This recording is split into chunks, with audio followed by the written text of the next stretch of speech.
Uma boa tarde a todos. Eu nem me percebi, a gente já estava ao vivo, então vocês que estão aí nos escutando, saiba que com muito carinho nós estamos novamente aqui com todos vocês, já tem várias pessoas. Eu quero que vocês, por favor, que estão aqui, conta para a gente, olha, hoje é a última live da Doutrina Educação em Saúde.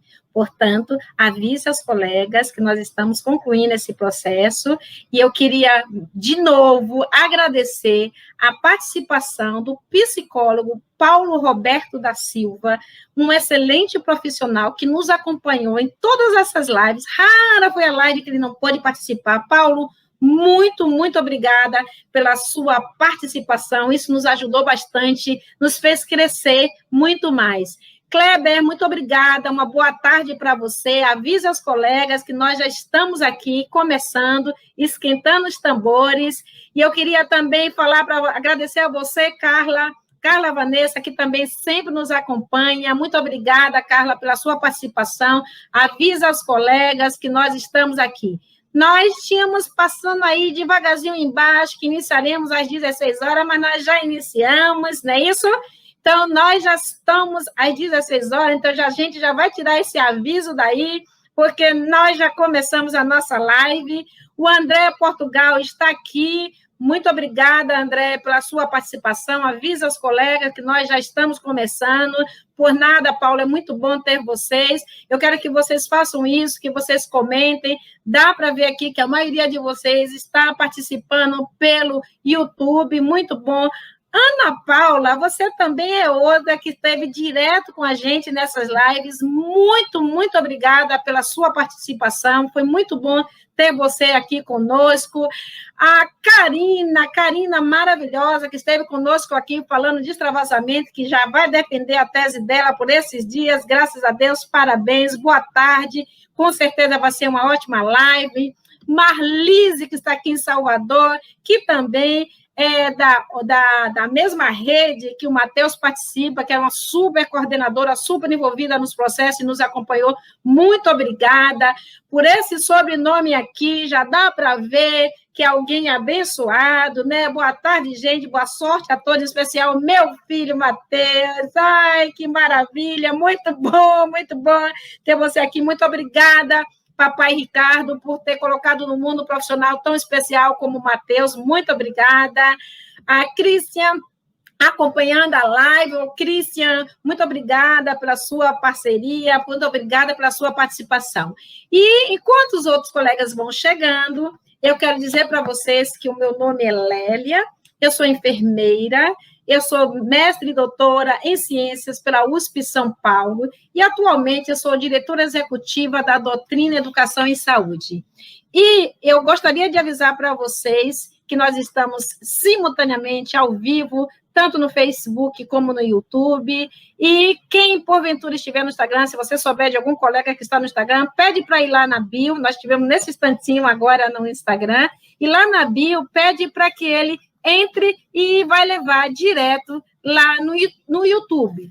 Uma coisa também muito importante nós temos aí com vocês muitas informações, e uma delas coloquem, por favor, respondam a pesquisa de satisfação, que é muito importante para que vocês tenham, nos ajude, né, para que a gente possa melhorar, seja no que já passou, seja nos projetos que nós temos pela frente. É muito importante que vocês nos ajudem. E eu quero pedir para que vocês façam perguntas. Nós temos uma médica, nós temos uma farmacêutica e nós temos um enfermeiro. Mas, Lélia, você não divulgou durante a semana inteira que seriam 2 farmacêuticos? Divulguei, gente. Mas quem faz ao vivo é outra coisa. A Kalel está grávido e a esposa dele precisou ir agora ao hospital. Então, por isso, Kalel não está com a gente, e nós estamos aqui na torcida, que dê tudo certo com o bebê dele, que está lá na barriga, esperando o momento certo para nascer. Então, eu quero avisar que o Kalel não estará conosco aqui, pois ele está acompanhando a esposa que está gestando nesse momento, tá bom? Então, eu queria começar apresentando o Matheus Cavalcante de Deus. O Matheus é enfermeiro, ele é formado pela Universidade Federal Fluminense do Rio de Janeiro, Ele tem residência em oncologia pela Sociedade Beneficente de Senhoras Hospital Sírio-Libanês. Ele tem formação profissional em pesquisa clínica pelo Instituto Ivitari. Ele está cursando MBA em Gestão em Saúde pela Fundação Getúlio Vargas. E, atualmente, o Matheus é enfermeiro de referência nacional das práticas assistenciais de enfermagem dos ambulatórios de oncologia da Oncologia DOR. Matheus, muito obrigada. Outra convidada que nós temos aqui hoje é a Solange Miranda. A Solange é médica pela Universidade Federal do Amazonas. Olha que espetáculo, gente. Nós estamos quase com o Brasil inteiro representado aqui por esses profissionais, né? Então, a Solange, ela tem MBA executivo em administração pela Fundação Getúlio Vargas, ele é especialista em medicina legal e práticas em promoção da saúde pela USP, e eu toda hora fico colocando papel na frente, veja bem. Ela é especialista em reumatologia aplicada à saúde ocupacional pelo Hospital Israelita Albert Einstein. Ela é especialista em ergonomia de sistema de produção pela Politécnica USP, São Paulo. E, atualmente, gente, ela é coordenadora médica de saúde do trabalho da Sociedade Israelita Brasileira Albert Einstein. Como nós estávamos ensaiando, ela não é a coordenadora somente do Hospital Albert Einstein. Ela é da sociedade. Só para vocês entenderem, para quem não sabe, a sociedade ela é composta pelo hospital, pela medicina diagnóstica, ela é composta pela faculdade, então ela é muito ampla, né? Então, olha a área de atuação como ela sabe. Muito obrigada, viu, doutora? E a colega próxima é a Priscila, que eu nunca falo o segundo sobrenome dela, que é alemão, meu alemão não está tão acurado assim, então a gente combinou que eu já vou falar Priscila Izzy Guimarães. A Priscila é farmacêutica, ela é especialista em oncologia multiprofissional pelo Instituto Israelita de Ensino e Pesquisa Albert Einstein, e atualmente ela é farmacêutica-chefe do setor de quimioterapia no Instituto do Câncer do Estado de São Paulo, ICESP. Então, veja que coisa interessante, né? Que nós temos hoje representação de instituição pública e de instituição privada. Então, muito obrigada a vocês, e vocês, como sempre, já dizem de onde vocês estão assistindo, né? E olha o que o Paulo diz, só feras, respeite essas feras, isso aí. Não usa o doutor WhatsApp para tomar medidas, não. Consulta, de fato, quem é o especialista ou vai para a academia, né? Nós temos pessoas de Petrópolis, Rio de Janeiro, olha que maravilha, gente, muito bom. E se vocês quiserem, digam de onde vocês estão nos ouvindo, né? Bom, eu vou começar a live com a pergunta para farmacêutica Priscila. Por que eu vou começar com a farmacêutica Priscila? Porque o processo, não sei se a gente pode dizer que se inicia na farmácia, se inicia com a medicina do trabalho, mas eu escolhi começar pela farmácia. Então, considerando que o processo se inicia na farmácia, dos que estão aqui representados, eu queria saber o seguinte, Priscila, antineoplásico, terapia-alvo e antivirais, segue o mesmo processo de segurança na manipulação?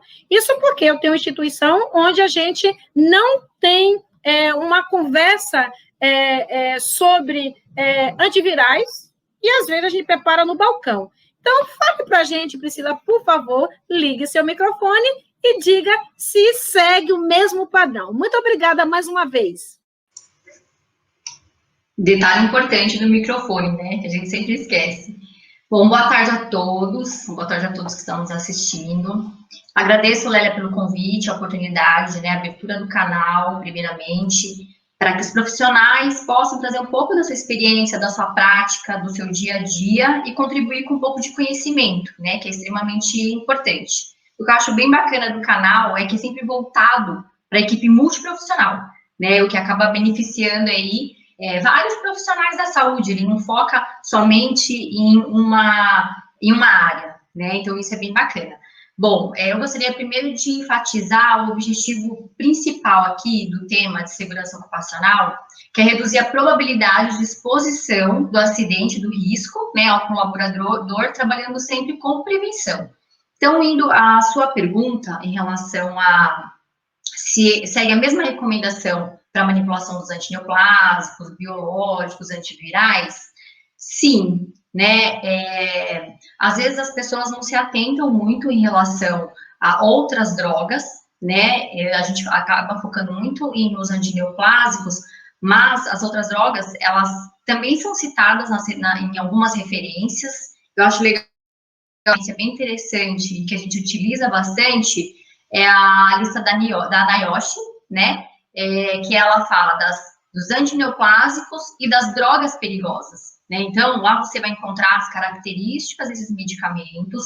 Então, ela tem, se não me engano, 3 grupos de medicamento. Então, um ele vai tratar de antineoplásico, outro ele vai tratar de medicamentos não antineoplásicos, né? E de toxicidade reprodutiva, por exemplo. Então, é uma ótima fonte de referência.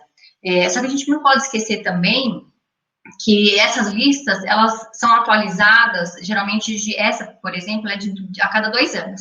Então, se você tem uma droga nova, dificilmente você vai encontrar na lista da NIOSH, né? Então, você precisa ter outros recursos e conhecimento para você saber se você vai manipular aquele medicamento da mesma maneira que você manipula um antineoplásico ou não, né? Uma das coisas que é obrigatória é a FISP. O que é a FISP? Quando você tem um medicamento novo, é a ficha de informação de segurança do produto químico, né? Então, quando você tem um produto novo na sua instituição, o próprio laboratório ele fornece essa ficha, né, onde você vai ter as informações desse produto. Então, é um dos nossos recursos. Quando você não conhece bem aquele medicamento, se ele oferece qual o risco, quais são as medidas de proteção que você precisa trabalhar, é um recurso importante que a gente acaba utilizando para ter as informações da droga, né? Saber as informações toxicológicas, quais são as medidas de controle, utilização de EPI, né? Mas a maior parte dessas drogas antivirais, biológicos, anticorpo monoclonal, que por mais que alguns estudos não mostra um risco de carcinogenicidade, mas a maior parte deles tem um risco reprodutivo, né? Então, você tem que ter as mesmas medidas de controle. E, assim, só falando mais um pouquinho, que às vezes a gente percebe na prática, eu acho que é bem importante essa pergunta que você fez, porque quando a gente trata de medicamento injetáveis, é mais fácil para a gente poder fazer esse controle, né? Quando a gente trata, por exemplo, de medicamento via oral, onde, por exemplo, o enfermeiro, às vezes, precisa fazer uma administração via sonda nasointeral, às vezes a gente percebe que alguns medicamentos acabam passando, né, e quando a gente vai ver, já foi feito beira-leito, né? Então, é importante essa pergunta para que os profissionais eles fiquem bem atentos ao risco dessas drogas também, né? Então, a gente, na nossa prática, e até hoje, por mais que tenha recomendação na prescrição, que aquele medicamento, ele tem, se for macerado, ele tem que ser feito na cabine de segurança biológica, às vezes a gente vai ver e acaba passando, né? E sim, esses medicamentos, eles oferecem um risco ocupacional também. Muito obrigada, Priscila, pela sua resposta, muito boa. Eu quero agora passar para Matheus, baseado até no que você respondeu. Você falou da NIOSH. Matheus, eu vou fazer 2 em uma pergunta.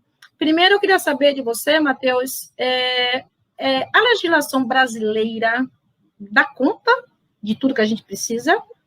E, além disso, eu queria que você falasse um pouco de hierarquia de controle. Mas, antes, eu queria conversar aqui com o pessoal que está entrando aqui e chamar a atenção que a Mari Cristina, ela é enfermagem do ambulatório de quimioterapia do Hospital São Paulo. Mari, é um prazer estar com você aqui, é muito bom ter vocês aqui nos acompanhando. Nós temos a Mari, que novamente ela diz aqui que ela é enfermeira. A Josilene, olha que bonitinho, ela é de Tangará da Serra, de Mato Grosso, ela já estava com saudade das lives, porque a gente iniciou a cada 15 dias, depois passamos a cada mês, e depois a gente retornou, e agora estamos finalizando. Nós temos o André Portugal, que é de São Paulo, nós temos a Rosana de Carvalho, que também é de São Paulo, muito bom ter você aqui. Claudomiro, eu queria chamar a atenção que Claudomiro é um enfermeiro de clínica médica.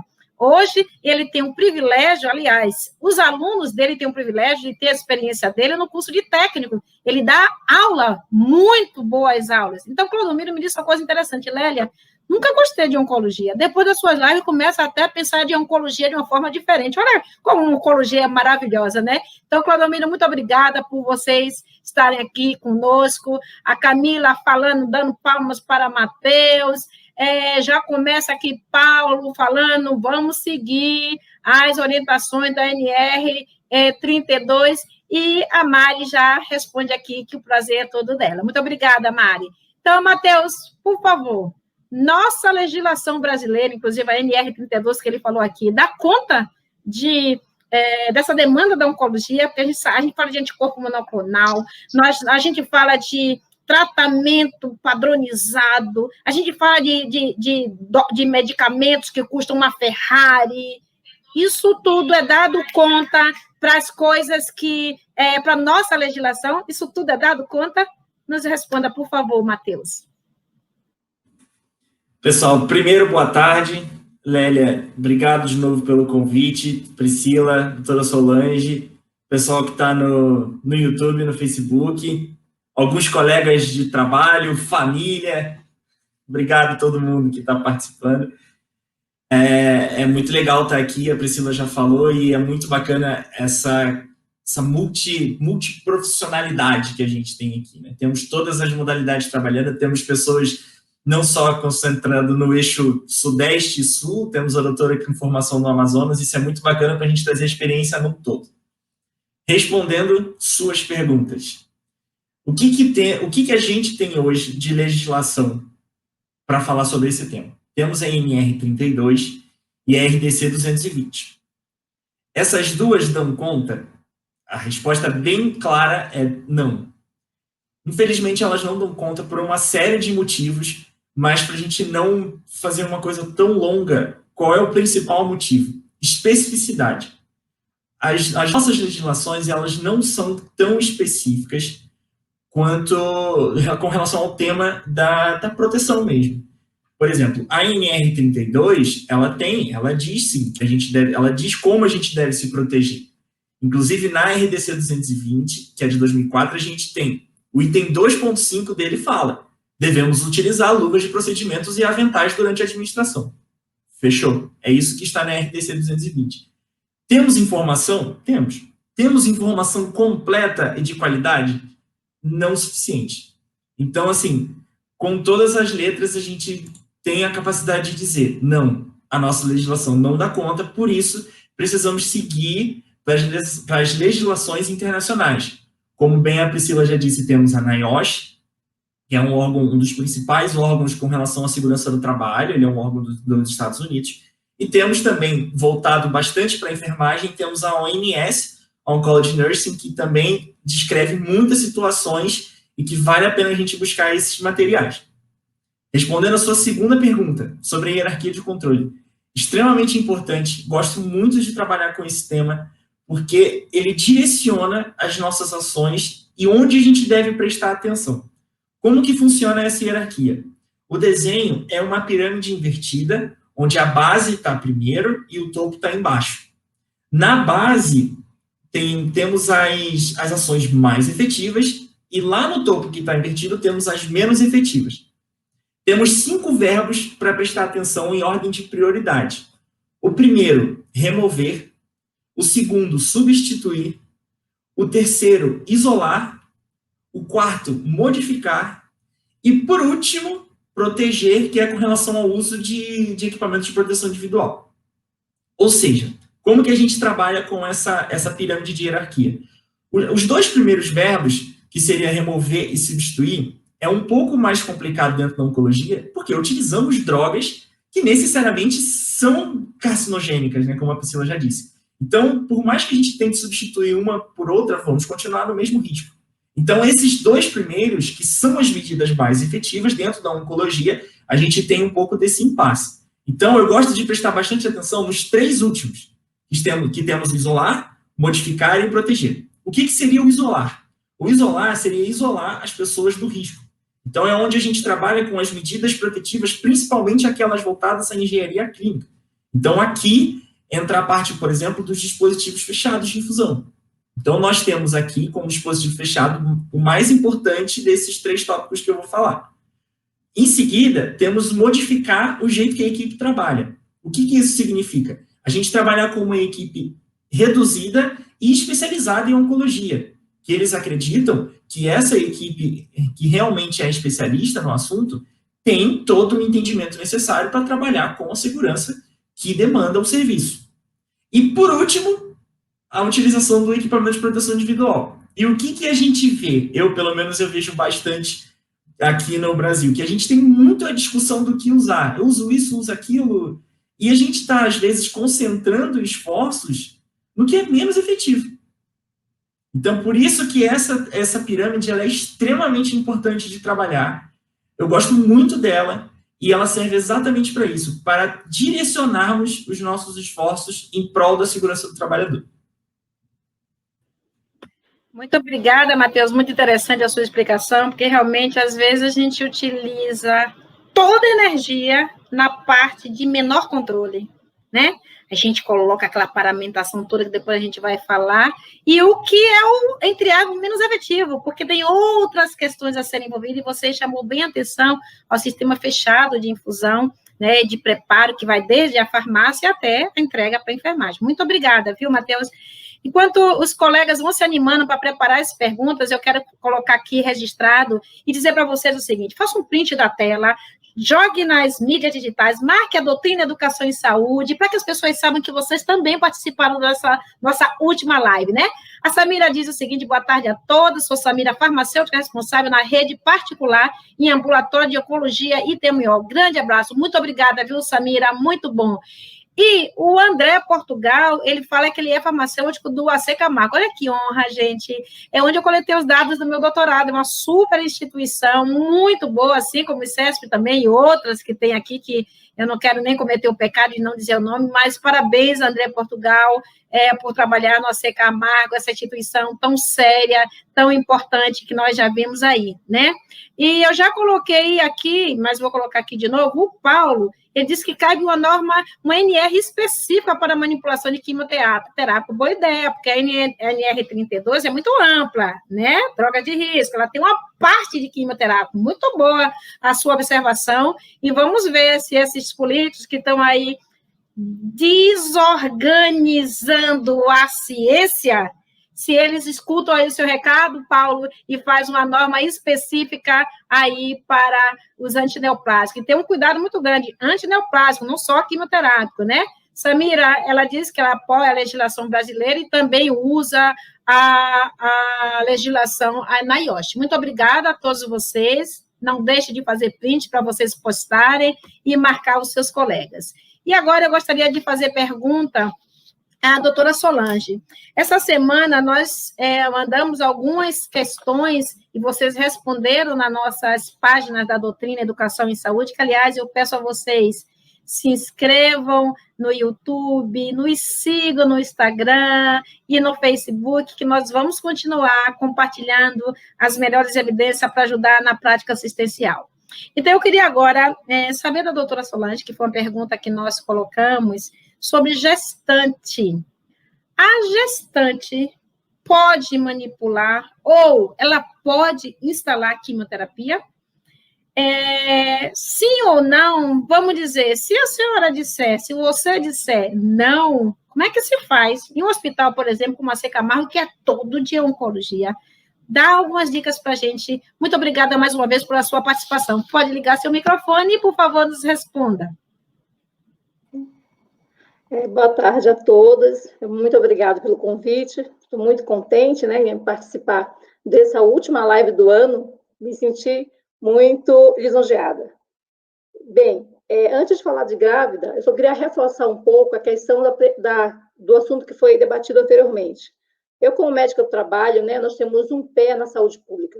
E a prevenção vem acima de qualquer coisa. E quando eu olho a questão da biossegurança na quimioterapia, lembra muito o que aconteceu esse ano, né? A biossegurança coletiva, em que o mundo inteiro, né, se protege. Se isolando, você isola o quimioterápico. Você capacita o profissional da saúde para aprender a colocar e tirar a paramentação. Você ensina na sociedade como lavar as mãos, como passar o álcool. E você, por último, você ensina as pessoas a usar o EPI. Com a capacitação do trabalhador da quimioterapia, ele não só usa o EPI, ele usa de uma forma correta. Enquanto que, quando eu comparo com a sociedade e essa pandemia, não adianta só usar máscara. Tem que usar máscara de forma correta. Não é colocar com o nariz para fora. Isso é só eu quis fazer essa comparação para aproveitar esse momento, já que nós estamos falando de biossegurança. Com relação à gestante. Gestante e criança, na Constituição brasileira, têm direitos irrenunciáveis. Então, a proteção à gestante e à criança já está na lei. A lei é muito clara, desde 2016. Qualquer trabalhadora, macro, ela não é só para quimioterapia. Você que é colaboradora, você é enfermeira, técnica de enfermagem, auxiliar, médico, você pega o seu lerite, você recebe insalubridade, você tem esse adicional chamado insalubridade, é porque você trabalha num ambiente insalubre. E quando você está grávida, você não pode ficar nesse local. Isso é lei, é proibido, é proibido. E você retorna, tem um período depois para você retornar também. É quando a gente fala, né, da segurança das nutrizes. Então, a pergunta é não trabalha.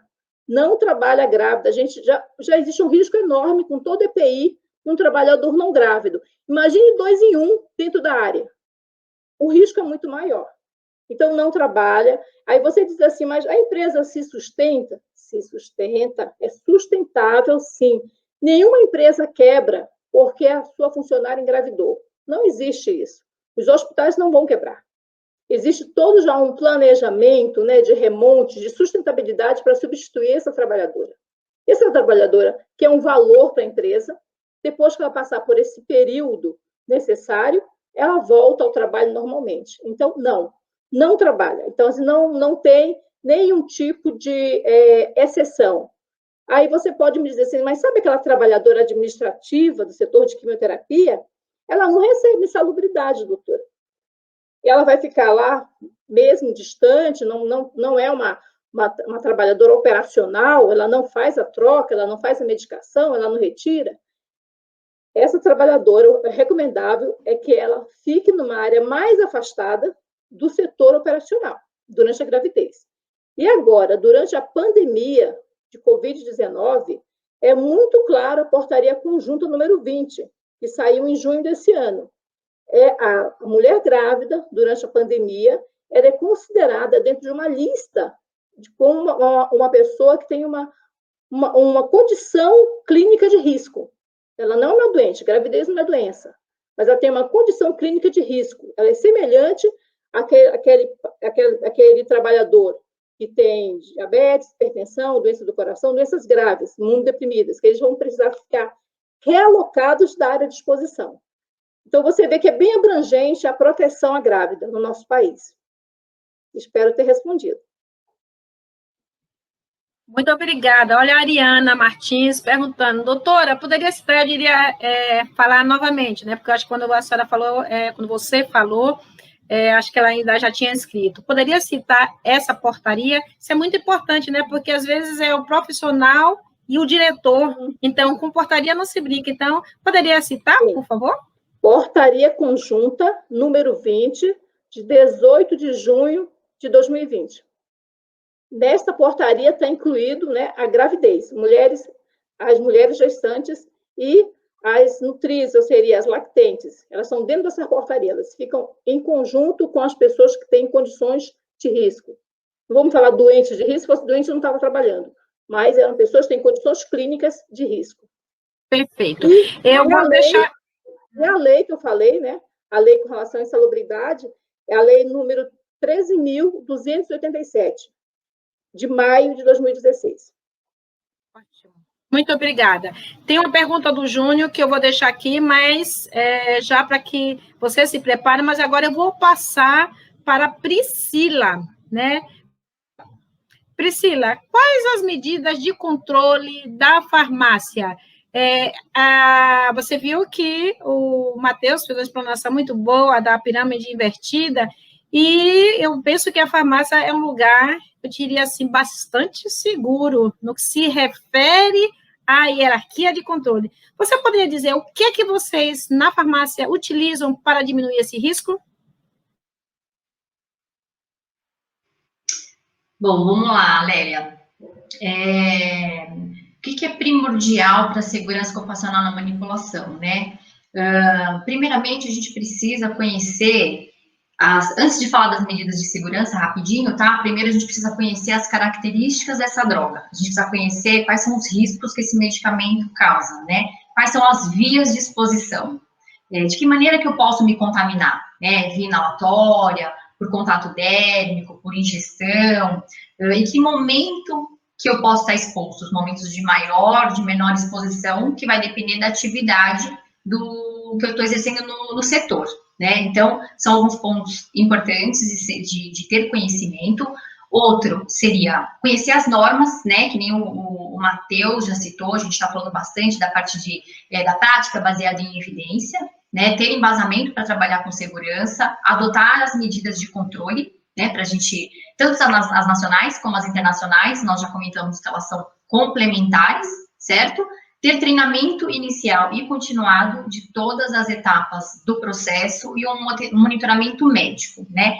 Então, eu gostaria rapidinho, antes de falar de medidas de controle, né, falar de luva, de cabine de segurança biológica, falar um pouquinho da minha série histórica, né, no ICESP.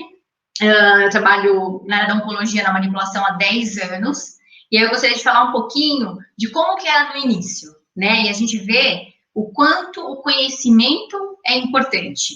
Então, quando eu entrei na área da oncologia, a gente sabe que na nossa formação, na nossa graduação, a gente não tem nenhum conhecimento da parte de farmacotécnica com antineoplásicos, né? Então, não tinha-se a exigência de uma titulação mínima, como hoje a gente tem uma exigência do farmacêutico, tem uma titulação mínima, conforme o Conselho Federal de Farmácia, Resolução 640, que o farmacêutico ele tem uma titulação mínima para atuar nessa área, né, com conhecimento mais específico, mais técnico.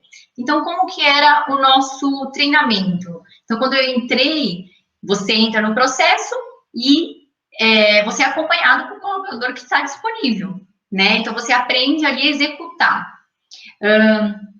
E sem um treinamento adequado, a gente sabe o quanto isso pode ser perigoso, né? Então, eu gostaria, por isso que eu quis fazer essa introdução, né, para mostrar um pouquinho de como a gente conseguiu mudar essa história dentro da instituição, né? E aí, com conhecimento, com embasamento, conhecimento das normas, das diretrizes, né, com a especialização na área da oncologia. Outra coisa que é bem legal é essa troca, né? Alguns anos atrás, a gente não tinha essa oportunidade, né? A troca que a gente fazia entre os profissionais era muito através do simpósio, congresso, que é muito enriquecedor também, né? Então, tudo isso trouxe uma experiência para a gente poder adotar as melhores práticas. E uma das coisas que a gente adotou, primeiramente, foi o treinamento, né? O quanto era importante a gente treinar a equipe quanto à parte de biossegurança, que foi o nosso primeiro passo.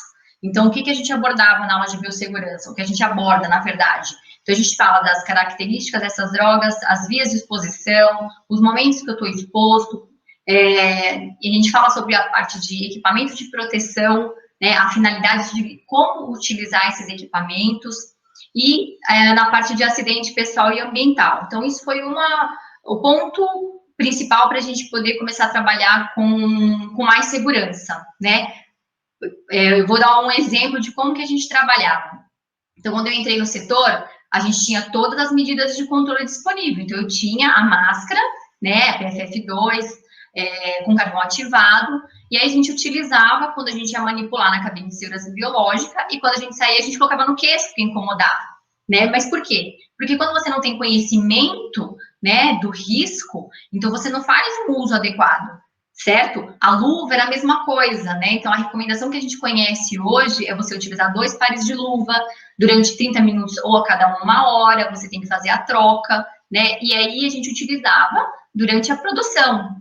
Então, é um risco você trabalhar sem você ter esse conhecimento, né? Então, acho que essa parte do treinamento é a parte principal para que a gente trabalhe com segurança. Então, uma das medidas de controle que nós trabalhamos no ICESP, o Matheus falou muito bem da parte de hierarquia de controles, né, do controle de engenharia. Então, é essencial a cabine de segurança biológica, classe 2, B2, que é a cabine que oferece uma proteção para o colaborador, para o meio ambiente e para o produto, né, porque é uma cabine que ela não tem recirculação de ar, ela tem um filtro EPA, onde ela tem uma eficiência de praticamente 100% de filtragem, e ela tem uma pressão negativa para que o ar ele não seja expulso no colaborador, tá? Um outro controle de engenharia que é importante é a infraestrutura, tá?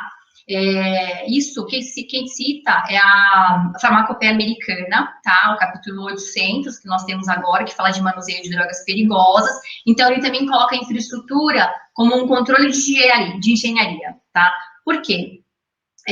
A infraestrutura, se você tiver uma infraestrutura adequada, conforme as normas, que ela tem uma pressão negativa, tá? Ela vai conter esse produto dentro do ambiente. Então, ela vai proteger os profissionais da saúde que estão nos ambientes adjacentes, né? Então, esse ambiente com uma pressão negativa, que você tenha uma sala, um vestiário, uma anticâmara, uma pia para higiene das mãos, fazer a paramentação adequada para você poder entrar na área, isso é uma medida de controle, tá? O outro ponto são os dispositivos, né? De transferência em sistema fechado, tá? Porém, nós não trabalhamos ainda com esse sistema.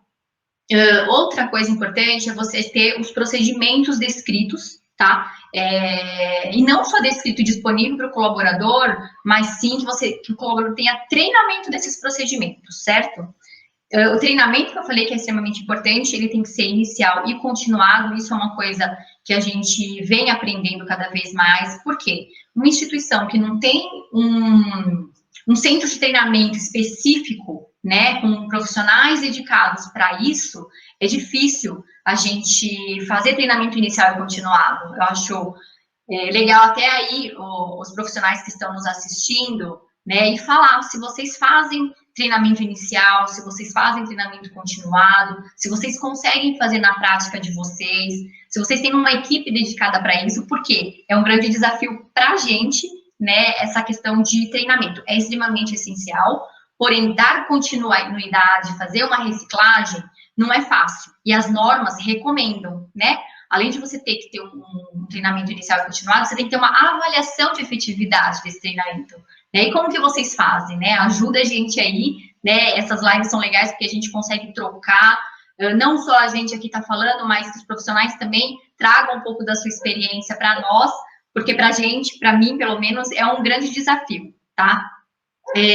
Outras medidas importantes, Lélia, se eu estiver falando muito e passar aí, você vai ponderando aí o tempo, tá? Porque tem algumas medidas e a gente quer falar todas, mas às vezes o tempo aí não permite. Vou tentar ser breve. Outra parte importante de se falar é a parte comportamental dos colaboradores, né? Então, quando eu vou entrar numa área que eu tenho medicamento de risco, eu preciso saber como que eu vou me comportar, qual tipo de EPI que eu vou utilizar, dependendo da área que eu estou entrando. Então, por exemplo, na área de manipulação, assim que o colaborador ele entra na nossa área, ele vai ter um treinamento específico e ele precisa ser informado que eu não posso utilizar adornos dentro da área, eu não posso utilizar maquiagem, eu não posso utilizar esmalte, né? Falo que as meninas sofrem bastante, né? Nem todo perfil atende para que trabalhem numa farmacotécnica, porque é uma área muito específica, né? Além da parte de segurança e de risco ocupacional, a gente tem a questão de contaminação de um produto estéril, então a gente tem que ser muito cuidadoso quanto a isso, né? Além da parte comportamental, a gente tem que ter as técnicas de manipulação adequada, tá? Principalmente para gente que não trabalha com um dispositivo de transferência em sistema fechado. Então, quais são as medidas que você vai adotar para que você minimize o risco ali de uma dispersão de aerossóis, além de eu trabalhar numa cabine de segurança biológica? Só um minutinho que a minha garganta secou. Enquanto você está tomando a água, eu vou deixar aqui, pode tomar sua água tranquila. O Júnior falou o seguinte, não é da sua pergunta ainda, é da pergunta para a doutora Solange. O que a senhora diz quando se retira a gestante do ambulatório de quimioterapia e coloca nas enfermarias para cuidar de pacientes GMR? Ô, Júnior, eu não sei o que é o GMR. Se alguém souber, por favor, me diga. o ambiente continua insalubre, reticências. Então, eu vou deixar essa pergunta aqui para a hora que chegar a doutora Solange, não é agora. A Priscila conclua, por favor, porque eu vou passar para Matheus para também saber de Matheus como é que se faz para a enfermagem se proteger, porque você está manipulando a droga, né? Então, como é que faz para a enfermagem se proteger? Então, por favor, Priscila. Vamos lá, terminando. Então, as técnicas de manipulação, o que seria? No momento de perfurar o frasco, o que nós fazemos? Você cobre o frasco com uma gaze seca, tá? A gente sempre tem que tomar cuidado, claro, para a gente não colocar, ter contato da gaze com a agulha. No momento de você aspirar a droga, a gente não tem esse dispositivo, né? A gente tem que trabalhar com a pressão dentro do frasco. Então, isso, o manipulador tem que tomar bastante cuidado para não ter uma pressão maior dentro do frasco. Você tem que equalizar manualmente, né? O que o dispositivo, na verdade, acaba equalizando por você. O manipulador, manualmente, ele tem que fazer isso. Que mais? Trabalhar com seringas do Lock, que permite uma vedação completa. Trabalhar com agulhas ponta-romba, né, que é a mais indicada para aspiração das drogas. Isso também acaba diminuindo o risco de perfuração do manipulador.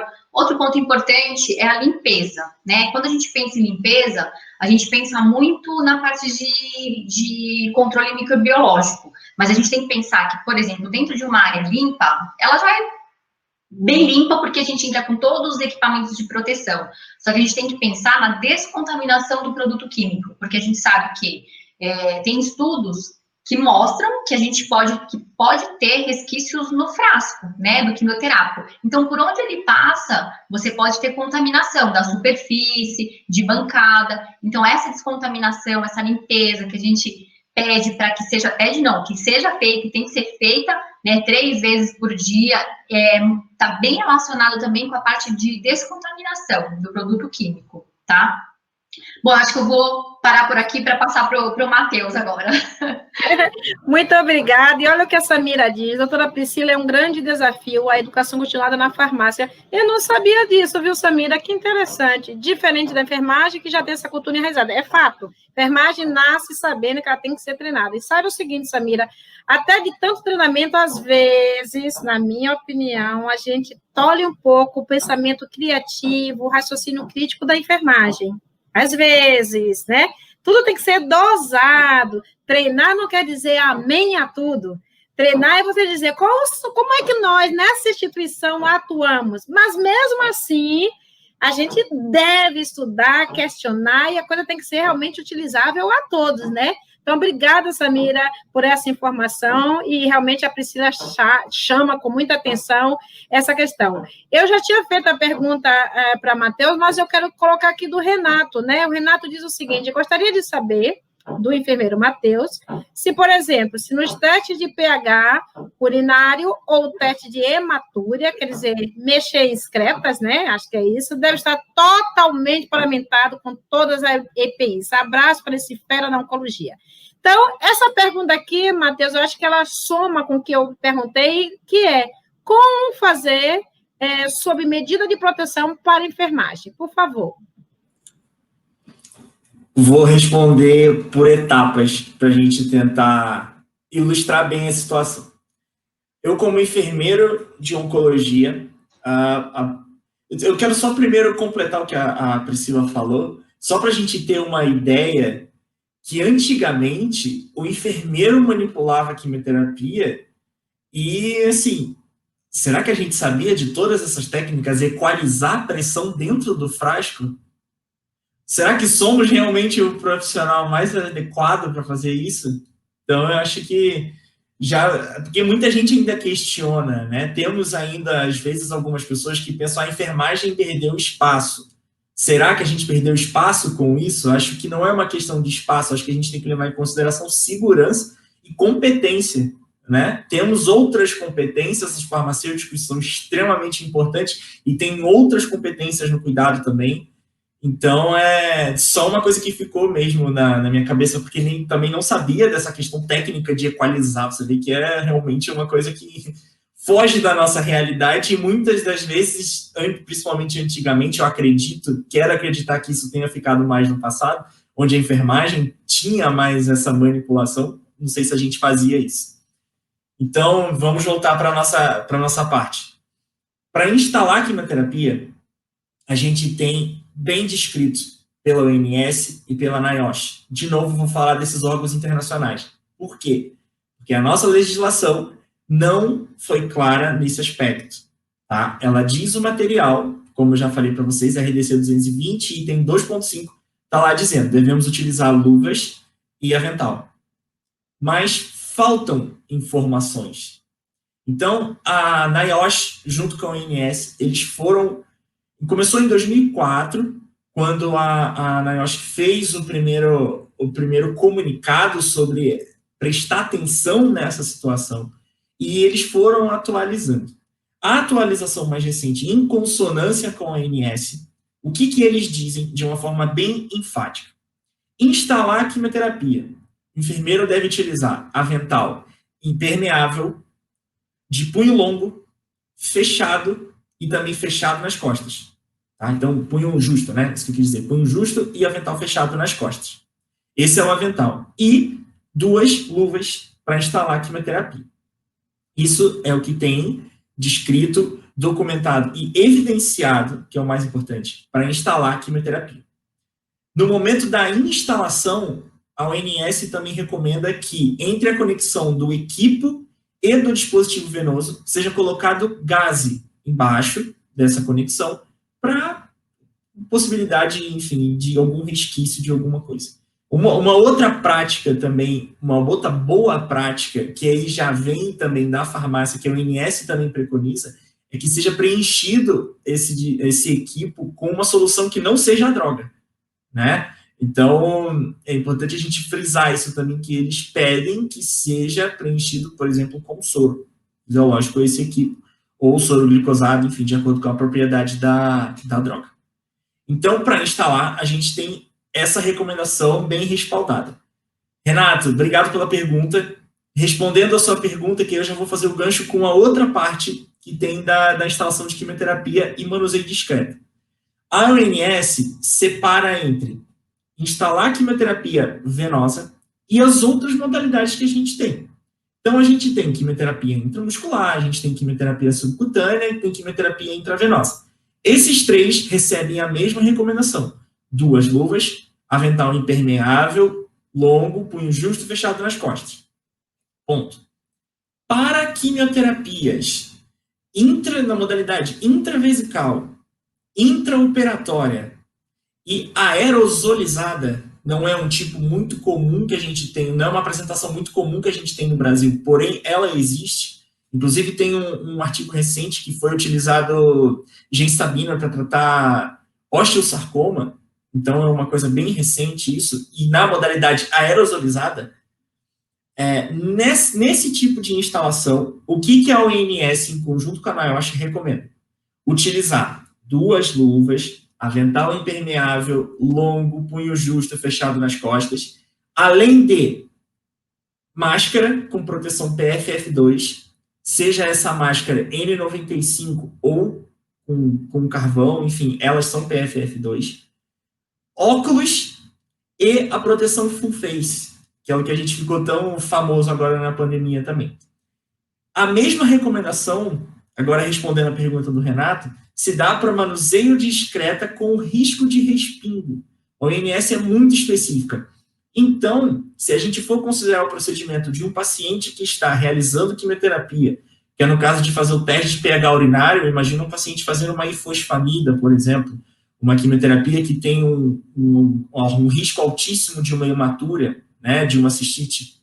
Então, a gente precisa fazer esses testes, é uma droga que precisa ser infundida com pH específico. Então, para a gente fazer esse tipo de teste, tem risco de respingo? Tem. Estamos manuseando a urina do paciente, é um material que está contaminado e tem risco de respingo. Então, portanto, devemos sim utilizar toda a proteção que a OMS recomenda. São todas aquelas, tanto a luva quanto o avental, além da máscara PFF2, óculos de proteção e full face. Isso é o que a gente tem de respaldo, que a gente tem de documentação. É isso que a gente tem, tanto mais descrito internacionalmente do que nacionalmente, vamos dizer assim. Matheus, posso fazer só uma pergunta? Muito obrigada. O Matheus, está me ouvindo? Dentro do meu programa, eu sigo aquela recomendação ainda que ele tem que ficar 48 horas com essa proteção se ele precisar fazer esse controle urinário. Não é isso? Está certo, né? A duração, 48 horas de uso desse EPI. Continua as recomendações, tanto da OMS e da NIOSH, a mesma coisa. 48 horas é um período mais crítico que tem. A gente tem algumas drogas que às vezes passam esse período, mas aí já são algumas eliminações muito pequenas que não tem nem a certeza de até que ponto essa eliminação pequena possa realmente ter um risco para a saúde. Então, a recomendação principal é essa, principalmente nas 48 horas. Muito boa essa colocação, doutora Solange, e sua resposta, Matheus. E eu queria trazer uma experiência que eu vivenciei quando eu era enfermeira do Einstein. Nós sabíamos, ou não tínhamos o controle de qual é o maior tempo discreto das drogas. E aí, o que nós fizemos? De 48 a 72 horas, a gente colocou como regra padrão após o término da quimioterapia. Então, nós vamos manipular todas as excretas do paciente até 48 até 72 horas. A gente deixou um padrão pré-estabelecido para não ter dúvida. E isso é fundamental para a segurança do trabalhador. Muito boa a sua complemento, doutora Solange, muito boa a sua resposta. Muito obrigada, Matheus. Agora eu quero passar para... As perguntas já estão surgindo, já estamos esquentando. O Júnior, eu só quero que você me diga aí o que é o GMR, que eu não sei, alguém se puder me diga. Então, eu lhe pergunto agora para você, doutora Solange, o que a senhora diz quando se retirar a gestante do ambulatório de quimioterapia e coloca nas enfermarias? É claro que eu estou falando de hospital, hein? Quando eu trabalho em clínica, é outra coisa, mas vamos lá. Para cuidar de pacientes em GMR, será que ele está falando de transplante? Eu não sei, né? O ambiente continua insalubre. Então, na verdade, o que ele está querendo saber, doutora, como é que a gente faz mesmo com essa gestante? Então, por favor, nos responda. Júnior, com relação à insalubridade, tanto faz ela ser insalubridade por risco químico, que é o caso na oncologia, os quimioterápicos, ou risco biológico, é o atendimento e assistência. Então, ela também não pode trabalhar atendendo o paciente, porque ao atender o paciente existe um risco biológico. Esse risco biológico ela recebe insalubridade. Então, não pode, ela tem que ser realocada para uma atividade administrativa, ou de apoio por telefone, por telemedicina. Então, se você não tira do ambiente insalubre, coloca em outro só com mudança do risco. Não existe isso. Tá? Então, se você não troca ela para a enfermaria e nem para o ambulatório para atendimento, ela é médica, ela é enfermeira, ela é técnica, ela vai atuar na SCIH, fazendo notificação, se ela é médica, enfermeira ou técnica, ela pode fazer outras atividades de apoio à gestão. Ou, quando o profissional especializado, por exemplo, um médico, pode fazer telemedicina. Existem inúmeras atividades, por exemplo, notificação de óbito. Existem inúmeras atividades dentro da instituição que ela pode ser realocada. Para isso, realmente precisa fazer um projeto, um planejamento. As áreas têm que se conversar. Né? Você monta um centro de custo onde você vai admitir essas grávidas e, de repente, ela que é da ONCO, ela vai dar apoio para SCIH, para notificação de Covid. Aí você fica com essa vaga em aberto, temporariamente, e você pega o remonte temporário. E a CCH passa a pagar o salário dela, muda de centro de custo. Então, é possível você ser sustentável junto fazendo a interface das áreas. Então, a resposta é, você não troca, ela não atende, ela não vai para a enfermaria, não vai para o ambulatório. E essa pergunta que ele faz, eu já consegui ajuda aqui com os universitários, Matheus, GMR, são germes multiresistentes, né, que inclusive é uma coisa muito importante. Então, eu estou entendendo, se o paciente está em precauções, eu estou em risco. Não é isso, doutora Solange? Se ele está em precauções, seja lá pelo qual motivo que seja, tem uma impressão que a gestante precisa ser protegida, é isso? Só complementando? Sim, para ser mais clara, se eu não conseguir ser. A insalubridade independe da atividade ou do local. É insalubre, ela não pode ficar. Ela não pode ficar nem no local insalubre, nem na atividade insalubre. ela não pode atender paciente. Na área da saúde, ela não vai mais atender por 9 meses e mais até o bebê completar o 6º mês. Perfeito, muito obrigada. As perguntas estão chegando aqui e os comentários também. Luiz Ivan, que já esteve aqui com a gente, que também é do ICESP, diz: parabéns, Priscila, farmacêutica top. Na verdade, nas nossas lives, assistindo, o palestrante é só gente top, gente. Eu tenho um problema, eu só ando com pessoas realmente que estudam. Eu não ando com negacionista. Pessoas que negam, negacionista, eu não ando, porque eu não tenho como, né? Porque, puxa, passei 4 anos na graduação, mais uns 4 fazendo várias especializações, depois mestrado, depois doutorado.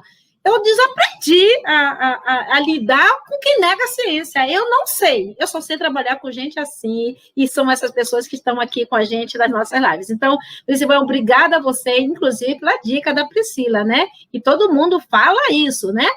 A Mari diz o seguinte: quando o Matheus estava dizendo que a enfermagem, né, falava de que ela perdeu espaço, é verdade, Mari, ela manipulava no posto de enfermagem, sem nenhuma proteção. Eu já tive vivência de colegas que perdiam cabelo, de colegas que não puderam engravidar, porque ela preparava ali, né? E eu gosto de contar uma história que, quando eu estava em São Paulo, teve uma instituição grande em São Paulo, na época eu trabalhava no Einstein, tá? Me chamou para fazer uma palestra. Nesse momento, estavam dividindo se era a enfermagem que ia manipular ou se era o farmacêutico. Me chamaram. E aí tinha um farmacêutico e tinha uma enfermeira. Na época, eu era muito nova, nem pensei o que eles queriam que eu falasse, mas eu falei o que eu acreditava. Aí me perguntaram: você acha que a manipulação tem que sair da enfermagem? Isso é óbvio, e defendi com toda, né, me achando. Conclusão, gente, não era isso que a instituição queria. A instituição queria defender a enfermagem. Nunca mais me chamou para fazer nenhuma palestra naquela instituição. Mas eu sinto muito. Desde que eu tinha, sei lá, 22, 23 anos, eu entendi que, como enfermeira, meu negócio é cuidar do paciente. Então, assim, farmácia, por favor, me ajude, me diga quais as drogas que podem ter interação, me diga se o VPZID, o VP16, tem uma diluição que não pode ser menor que 250 ml, geralmente, nas doses, porque ela pode precipitar. Me diga isso, porque eu não tenho esse conhecimento. Você vai me ajudar. Cuidar é comigo. A farmácia, ela me dá todo o apoio para que eu possa dar a melhor assistência. Então, realmente, Mari, a gente fazia uma manipulação que não era muito interessante. Tem perguntas agora que vão surgindo do Washington, né, que eu vou perguntar a Priscila se ela pode nos ajudar, Matheus também, se quiser complementar. Boa tarde, eu gostaria de saber se a droga abiraterona, o Zytiga, é um medicamento que pode ser manipulado, ou seja, macerado. Pergunta maravilhosa, porque eu tenho outros antineoplásicos que são orais, eu tenho muitos hormônios que são orais, e pela nossa legislação não é considerado quimioterápico, mas tem legislação que considera como quimioterápico. Então, ele pergunta, ou seja, macerado, quebrado ou diluído em ambiente comum, isso pode? E aí ele pergunta: e quais as EPIs? Eu imagino que se você disser que pode, ai meu Deus, se você disser não pode, já sei até onde é a segunda resposta, né? E quais as EPIs necessárias? Então, por favor, responda para o Washington. Ligue seu microfone.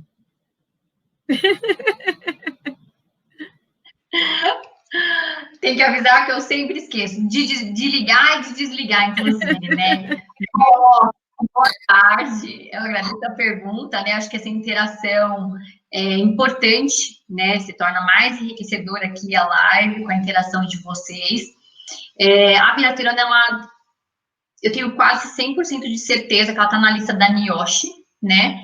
E quando a gente está com medicamento na lista da NIOSH, ela é considerada uma droga perigosa, então já confirma que ela precisa ser manipulada em um ambiente seguro, tá? A NIOSH também é interessante porque ela tem uma tabela que ela vai te falar, conforme a atividade, quais são os EPIs que você tem que utilizar. Então, se você vai preparar uma droga, se você vai administrar um comprimido só via oral, ou se você vai macerar esse comprimido, qual tipo de EPI que você precisa utilizar.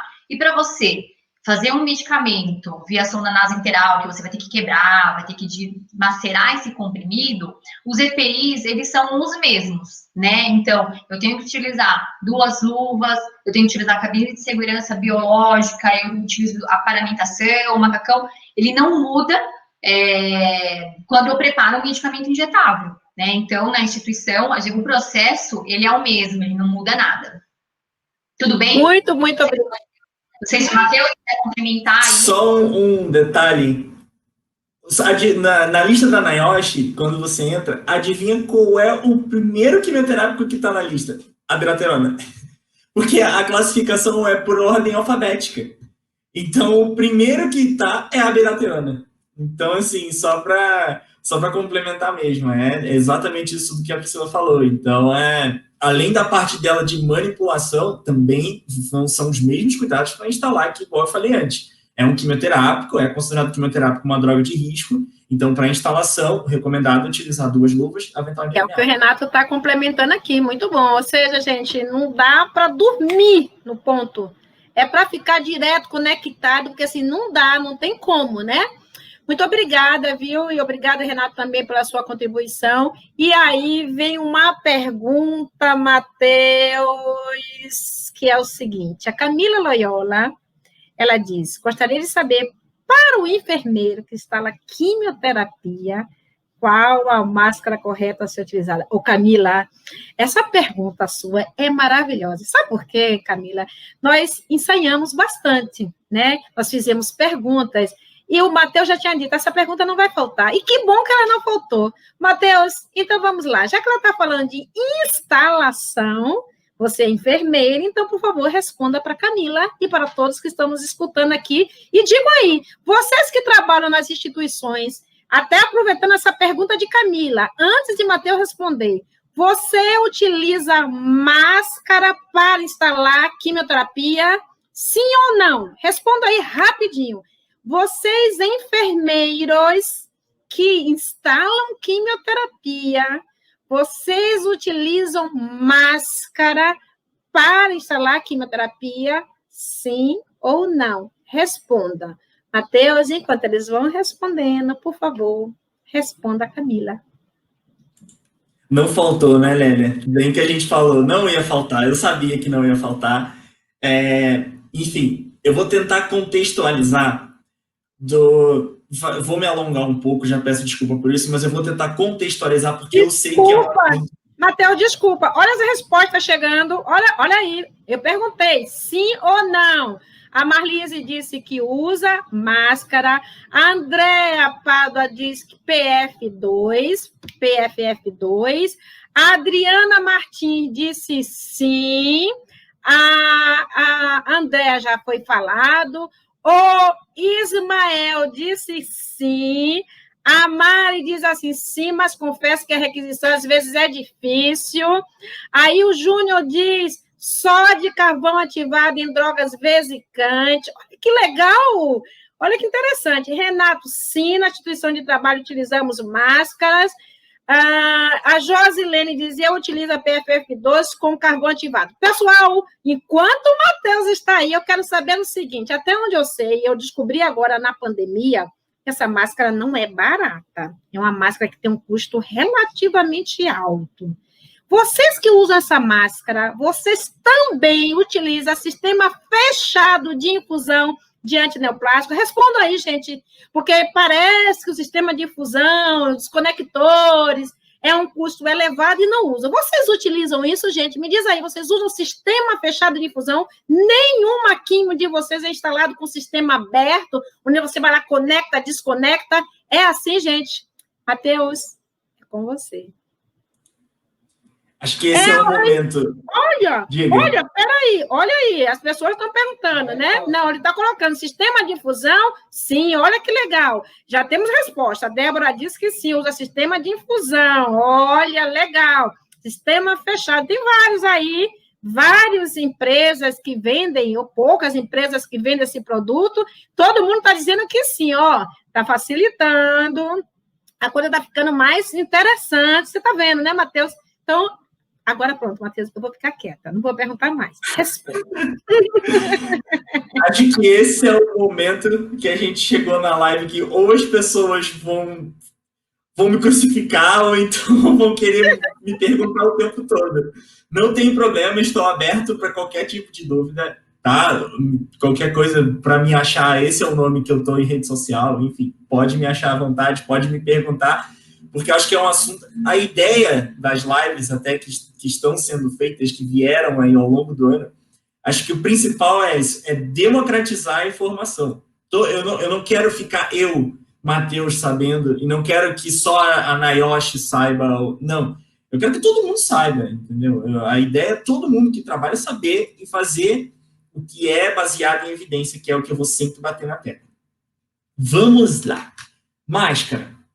Igual eu já respondi antes, mas eu vou tentar contextualizar com tudo que a gente falou. De novo, mais uma vez, a gente cai naquela hierarquia de controle da NIOSH, que eu gosto muito de trabalhar, e eu vou reforçar mais uma vez. Não devemos concentrar os nossos maiores esforços no que é menos efetivo.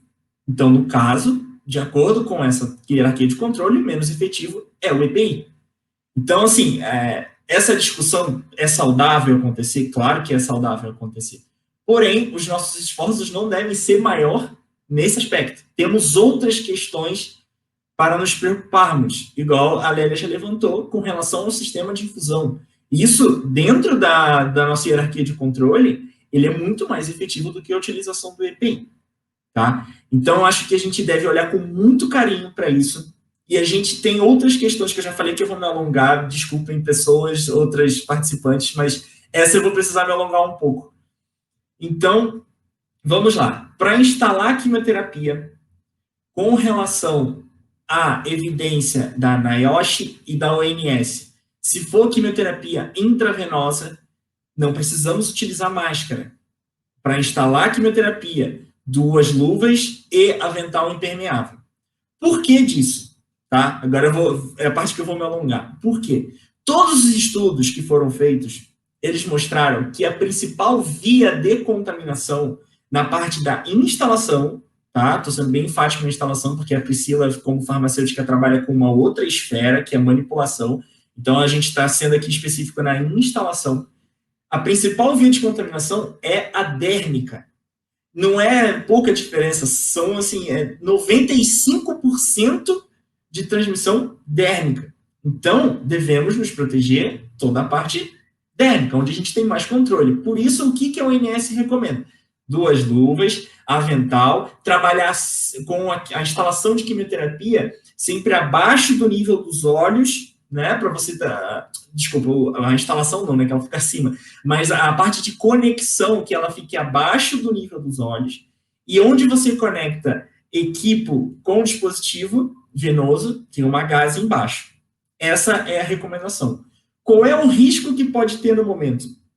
O risco que tem ali não é controle de aerossol no momento. Para a gente estar falando da justificativa da máscara, né? O que pode acontecer é gotícula, né? Sai gota. Gota não é aerossol, né? São coisas diferentes.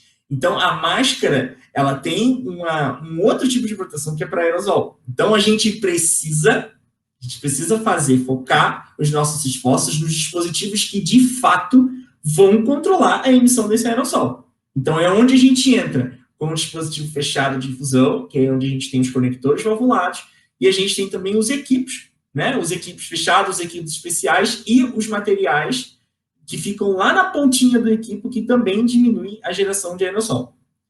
Eu fiquei com onde eu fiz numa apresentação do outro congresso que eu participei com a Lélia, eu fiz uma pesquisa muito extensa, porque isso foi uma dúvida que me incomodou também, tá? Porque, assim, eu estou falando com vocês recomendação, respaldo. Não necessariamente é a realidade que eu vivo também, tá?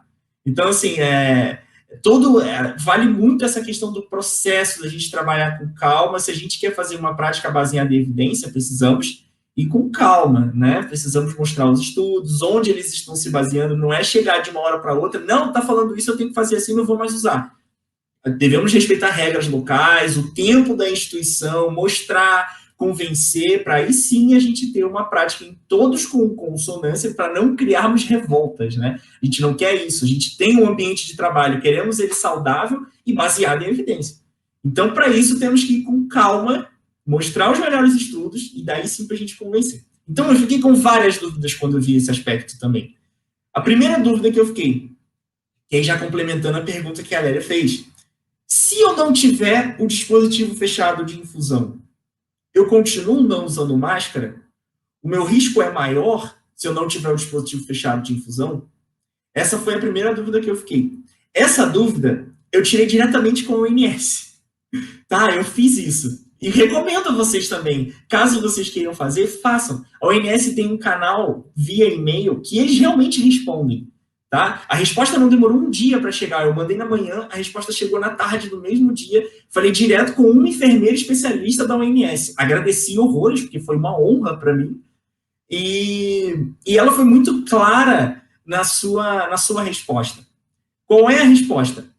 Não temos evidência que suporte uma maior proteção em você utilizar máscara se você não tiver o dispositivo fechado. Então, a recomendação é a mesma para quem tem dispositivo fechado, para quem não tem dispositivo fechado no momento da instalação que eu estou falando. Tá? De novo, é a mesma recomendação que ela realmente enfatizou, utilizar 2 luvas e o avental. Tá? Foi, assim, enfática a resposta. Somente utilizar a proteção completa com máscara PFF2, óculos de proteção e o full face quando estamos realizando atividades com risco de respingo. O que eles consideram essas atividades? Quimioterapia intravesical, quimioterapia intraoperatória, quimioterapia aerosolizada e manuseio discreto dos pacientes, igual a gente já conversou aqui. Tá? Essa foi a primeira dúvida que eu fiquei e foi muito tirada, muito fácil, respondida pela OMS. A segunda foi com relação aos espaços, aos locais de trabalho que não têm dinheiro para trabalhar, para conseguir adquirir esses materiais tão importantes, né? Essa resposta, por isso que vou voltar de novo lá no início da nossa apresentação, da nossa live aqui, onde a gente falou de expandir a busca. Onde a gente não encontra na legislação nacional, eu quero frisar isso também com vocês, o eu acho, ou eu me sinto mais seguro fazendo assim, acontece. Eu escuto muito isso. Eu escuto muito esse tipo de resposta. Eu uso máscara porque eu me sinto mais seguro assim. Tá bom. O eu acho, ele não pode ser um valor predisponente a você fazer a atividade. Quando você acha alguma coisa, você tem que ter dois caminhos. Ou eu vou ver se tem estudo para aquele eu acho virar eu tenho certeza, ou então se eu vou pesquisar, eu vejo que não tem, eu decido fazer uma pesquisa sobre aquilo. Então, esse tem que ser o caminho do acho. A gente não pode agir achando alguma coisa e, de certo modo, inferir que aquilo seja a realidade e seja a evidência. Não é. Não temos evidência, mais uma vez, de que a máscara, no momento da instalação, protege mais o profissional. Então, por isso que a recomendação é sempre essa, utilizar 2 luvas, o avental, o óculos, o full face e a máscara, de acordo com os procedimentos que têm risco de respingo. A resposta que eu achei com relação aos países que não têm condições de comprar esses dispositivos, eu achei em 2 documentos que eu quero falar com vocês. Achei no documento da Sociedade Europeia. A Sociedade Europeia tem 2 tópicos dentro do documento que eles enfatizam a importância da gente ter um investimento a longo prazo nesses dispositivos fechados de infusão, comparado com a gente ter os custos com o profissional doente. Então, eles viram que é muito mais custo-efetivo a gente ter essa força, a gente ter esse foco em adquirir esses materiais do que realmente a gente cuidar. Voltamos ao tópico. Prevenir é muito melhor do que a gente remediar.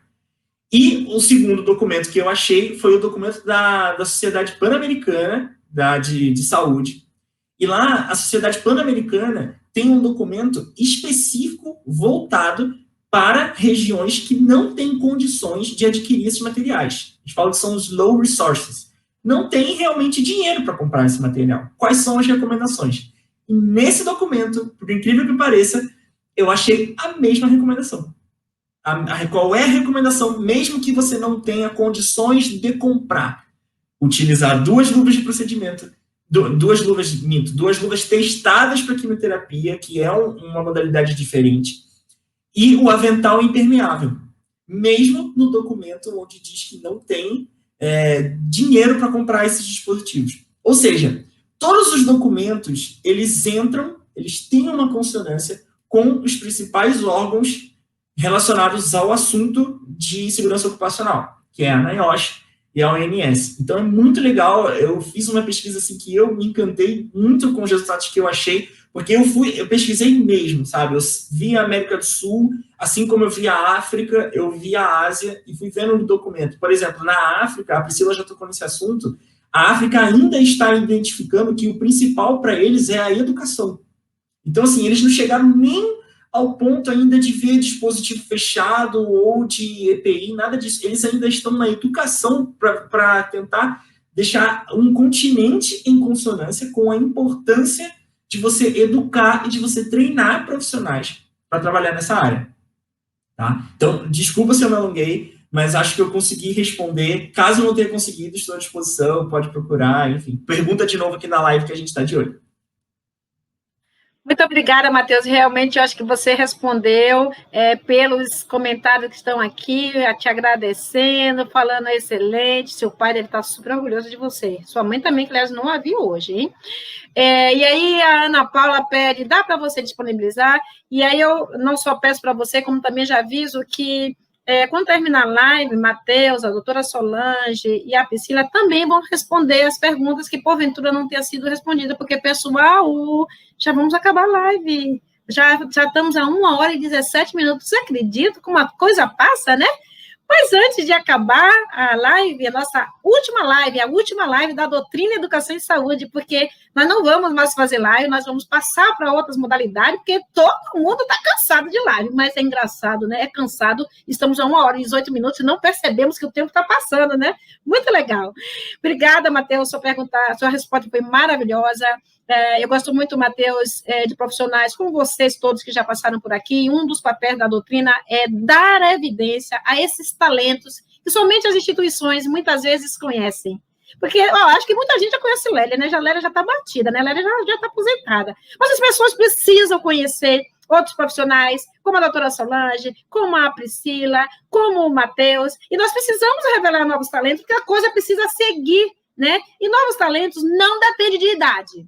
Eu tenho 55 anos, o Matheus, sei lá, deve estar uns 28 anos, 30 anos, esse Matheus super jovem, o resto não vamos falar mais de idade, já denunciei. Então, assim, não vamos dizer que porque eu tenho pouca idade, eu não tenho conhecimento. Se eu estou acostumada a usar ciência, eu chego junto. Então, assim, muito obrigada, viu, Matheus? Doutora Solange, o Paulo, ele fala o seguinte, por favor, podem falar sobre a validação dos EPIs na instituição, creio que deve ser validado pela medicina do trabalho. Muito boa a sua pergunta, Paulo, porque realmente, uma época, quando eu estava no Einstein, eu resolvi criar um uniforme, olha só, criar um uniforme para a equipe que trabalhava comigo, da enfermagem. Por quê? Eu via a dificuldade que era de colocação de avental. Naquela época, nós usávamos um avental descartável, nós não reutilizávamos o avental, e nós tínhamos uma preocupação com geração de resíduos. E aí eu queria reduzir isso. O que é que eu fiz? Chamei a medicina do trabalho, sentamos e procuramos uma empresa que tivesse um tecido semi-permeável e que permitisse lavagem. Começamos a utilizar, com o apoio de todos, só que teve um dia que a enfermeira me disse, Lélia, olha aqui, caiu eu estava lavando a minha mão, e passou a água pelo tecido, disse, para tudo, o avental volta, não precisa nem buscar nenhuma informação, ele deixou passar o líquido. Então, eu só quero dizer o seguinte, a gente tem que ter uma segurança verdadeira, e essa é a pergunta que Paulo faz, e eu jogo para você, doutora Solange, para nos ajudar. Oi, Paulo, muito boa sua pergunta. Na minha área, no Einstein, nossa área se chama SSMA, Saúde, Segurança e Meio Ambiente. Então, a coordenação do meio ambiente, junto com a segurança do trabalho, eles validam os EPIs. Então, assim, os médicos, eles não entram no fluxo de validação de EPI. nós entramos no fluxo de validação das fichas técnicas. Então, quando chega a ficha técnica do produto químico que vai ser utilizado tanto na químio quanto nos laboratórios, como no caso na área de química especial, que utiliza bastante produtos químicos, aí sim a medicina entra avaliando a ficha técnica, o ambiente avalia a questão ecológica e a segurança do trabalho fecha esse fluxo. Bem, mas o EPI, ele entra no nosso fluxo quando o trabalhador não se adapta. Então, quando o trabalhador sente algum desconforto, um EPI, por exemplo, agora, né, no período de pandemia, que alguns funcionários têm algum tipo de desconforto, é a máscara causando dermatite. Então, não é muito frequente, mas acontece, o colaborador ter dermatite pelo uso da máscara. Nós temos uma outra máscara no Einstein, antialérgica, que a gente dispensa para esses colaboradores. Mas, assim, existe, por exemplo, o calçado de segurança, que o colaborador pode ter uma deformidade no pé e não se adapta, e a gente já tem toda uma lista de outros EPIs que eles podem ser substituídos. Mas aí, esse EPI ele é só substituído com a validação do médico do trabalho. Espero ter respondido a sua pergunta. Obrigada, Solange. O Matheus, o Paulo, com certeza já está aqui agraciado. Já vi que os responsáveis pela existência de Matheus já estão aqui, apostos, já falando, muito legal. E o Júnior já botou aqui 2 vezes a pergunta dele, e claro, o Júnior fica preocupado que já está acabando, tem que dar tempo. Antes de qualquer coisa, eu quero dizer o seguinte, Matheus, assim como tem bons, não são blogs, né, páginas no Instagram. Matheus tem uma página, né, que ele depois vai falar sobre isso. Não deixem de seguir, pessoal. Tem várias páginas de farmácia, de enfermagem maravilhosas, pessoas sérias, ajudando a decifrar os artigos, que não é fácil não, viu, gente? Não é fácil você ficar lendo artigo. Matheus deixa fácil, né, Matheus? Primeiro que ele está falando de um idioma que não é o que a gente domina, ele está falando de inglês. Porque são todo aquele... Quando ele fez essa pesquisa no mundo, ele não procurou em português porque não tem. Mas tudo bem, gente. A gente joga lá no Google Tradutor, dá tudo certo.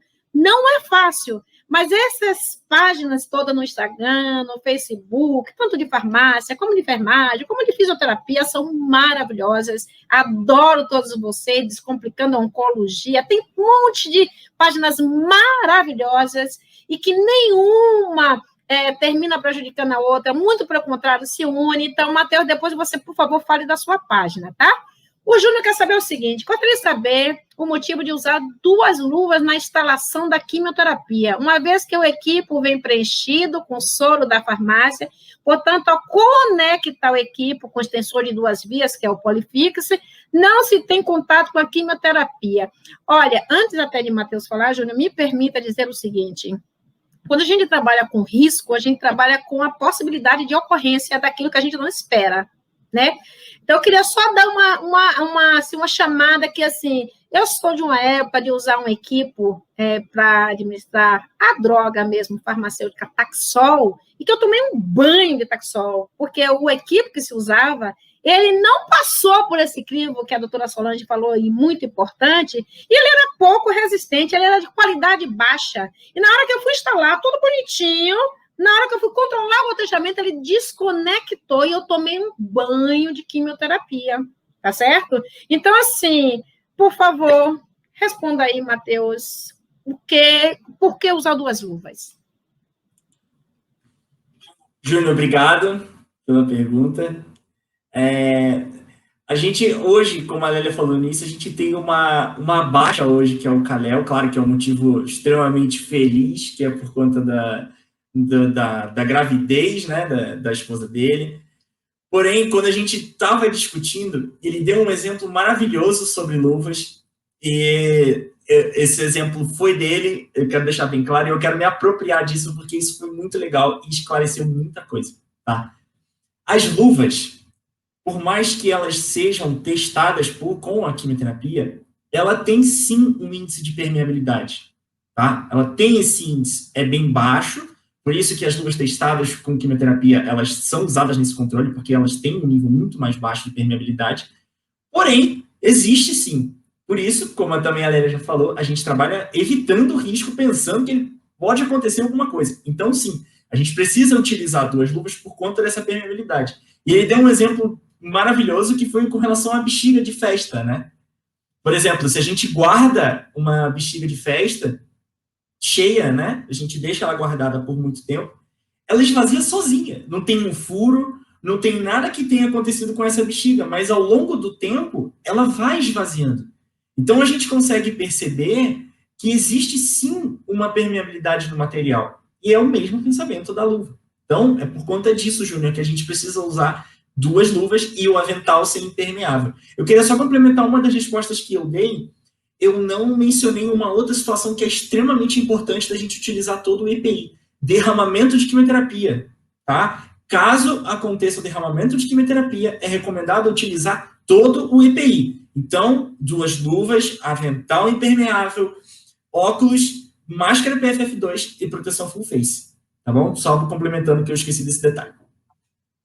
Muito obrigada, Matheus. A Marlise disse que te espera aqui em Salvador. Olha que interessante, ela participa da mesma rede de você, que você participa, né? E o seu trabalho maravilhoso é, sim, uniformizar padrões, né? E Marlise é fera, uma super coordenadora. E esse seu trabalho é um trabalho realmente maravilhoso, que é padronizar, que é falar todo mundo a mesma linguagem, tudo muito importante, né? Tem muitas perguntas aqui, gente. Não vai dar tempo de responder tudo, não, mas depois a gente vai responder direto no site para vocês, tanto no Facebook quanto no YouTube. Então, eu gostaria agora, gente, de abrir para encerramento da nossa live, né? Eu vou ser a última a falar. Eu gostaria de pedir para a doutora Solange fazer as suas considerações finais, né?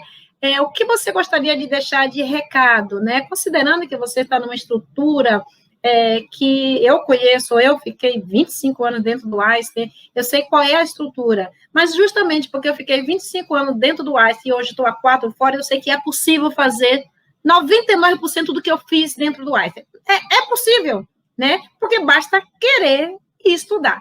Então, por favor, doutora Solange, ligue seu microfone e faça suas considerações finais. Eu, como a Priscila, também adoro esquecer de ligar o microfone.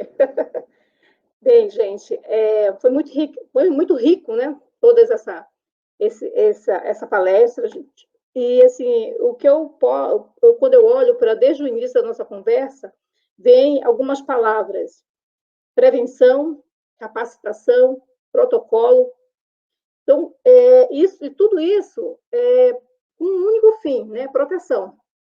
Então, eu entendo, quando as recomendações elas são realmente seguidas e você tem um ambiente controlado com relação a risco, você chega a uma área de alta confiabilidade, que seria o dano zero. Então, dano zero, a gente pode dizer que pode ser até impossível, mas se a gente correr atrás, a gente perseguir esse desejo através da capacitação dos profissionais, através, né, da entrega de um ambiente de trabalho seguro, a gente consegue chegar a esse dano zero. E, com isso, você vai ter menos pacientes, né? Que o trabalho do médico do trabalho vai ser um monitoramento anual em que ele não vai precisar ele não vai nunca chegar a um exemplo, por exemplo, de você dizer assim, né, você está com uma alteração hepática, você teve um câncer, você dá a quimioterapia, que aí, como vocês já falaram antes, nada vai justificar o preço de uma doença. Então, se você realmente investe em equipamento, em capacitação, você vai evitar lá a ponta onde o médico está, que é a doença. Então, a minha mensagem é realmente assim: siga os protocolos. Se a sua instituição não tem um protocolo adequado, estude, chame pessoas, procure. Por exemplo, nós falamos, Lélia, sobre as empresas, né? Algumas empresas são grupos que vão para o hospital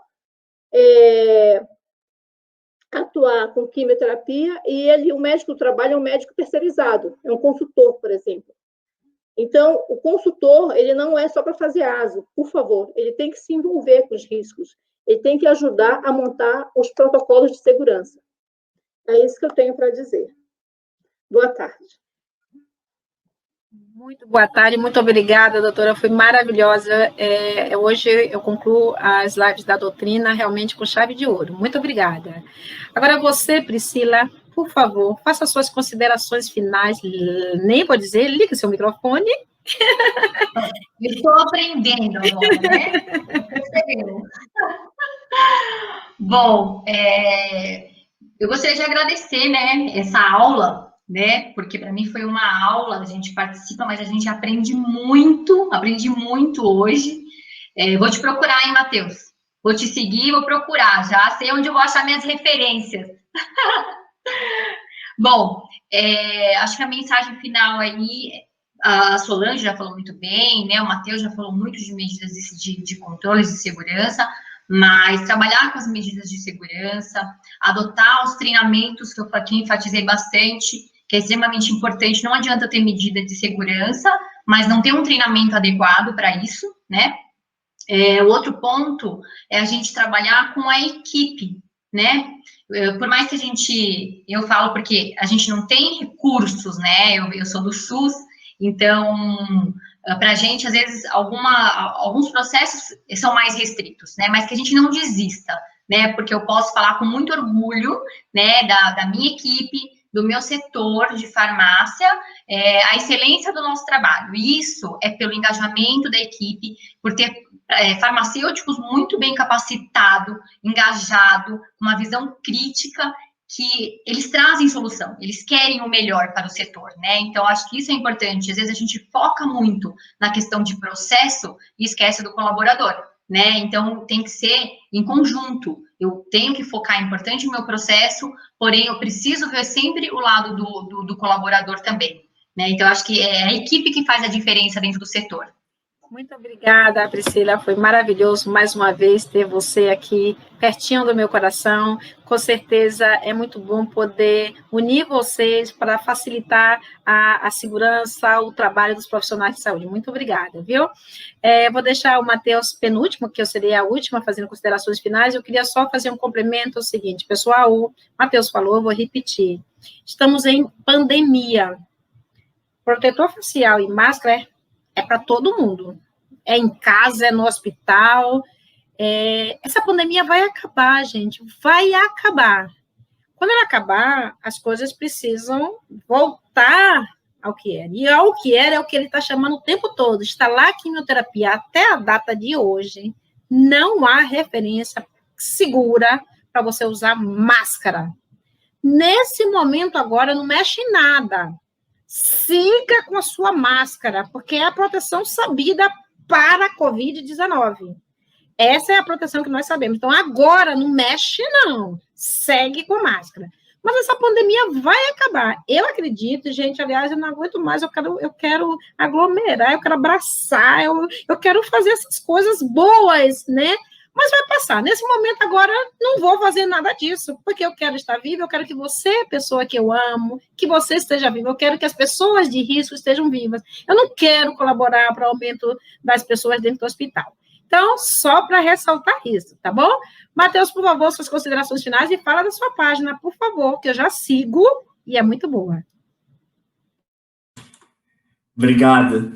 Assim, acho que a gente só tem a agradecer, porque a gente está num ano muito importante, muito impactante em todos os tipos de aspectos possíveis. E uma das campanhas que surgiu com muita força esse ano foi a campanha do Nursing Now. Então, a gente tem sido considerado esse ano como se fosse o ano realmente da enfermagem. E, assim, com relação ao protagonismo que tem toda essa questão de pandemia, como que a gente está lidando com isso, e isso envolve vários aspectos. E um dos aspectos que vale a pena a gente ressaltar é com relação a essa distribuição do conhecimento de forma democrática, que eu já falei.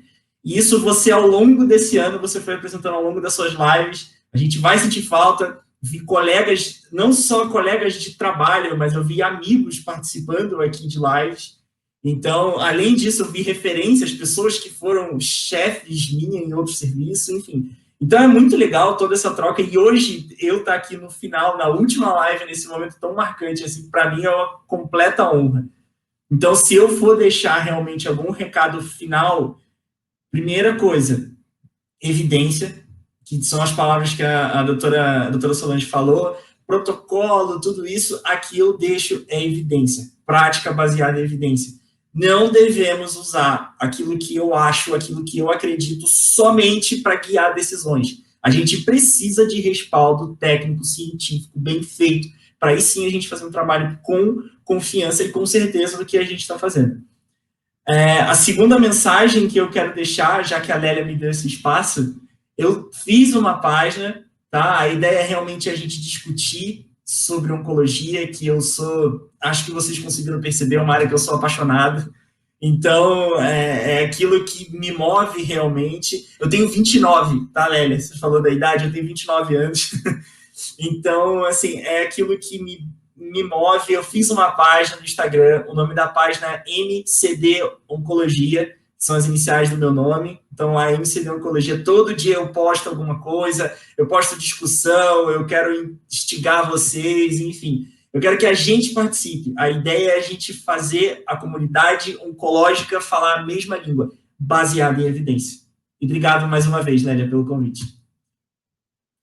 Maravilhoso, muito obrigada a todos vocês. Eu quero de novo ressaltar que a doutrina teve um prazer muito grande de reunir aqui pessoas extremamente importantes, importantes porque não hesitaram em doar o seu tempo, porque isso aqui é uma doação, né? Ninguém aqui é remunerado, né? Nós podemos fazer trabalhos remunerados e fazemos, mas nós também doamos nosso tempo para você que está aqui nos acompanhando, que seguiu a gente até aqui, e não pare de seguir a doutrina, educação e saúde, que as novidades vão chegar, a gente já vai colocar muitas coisas que são importantes para vocês. Então, eu quero encerrar as lives da Doutrina, Educação e Saúde, agradecendo imensamente a todos vocês que estiveram aqui hoje à tarde conosco, a todos vocês que estão em casa, aos papais, às mamães, aos filhotes, os cachorrinhos, as plantinhas, aquelas pessoas que estão próximas da gente nesse momento de pandemia,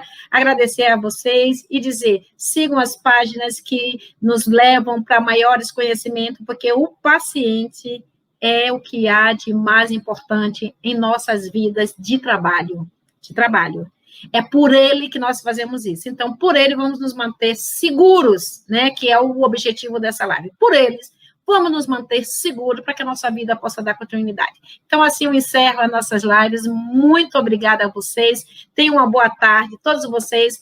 Fiquem com Deus, tá? Então, até a próximo encontro nas páginas da doutrina. Obrigada, pessoal.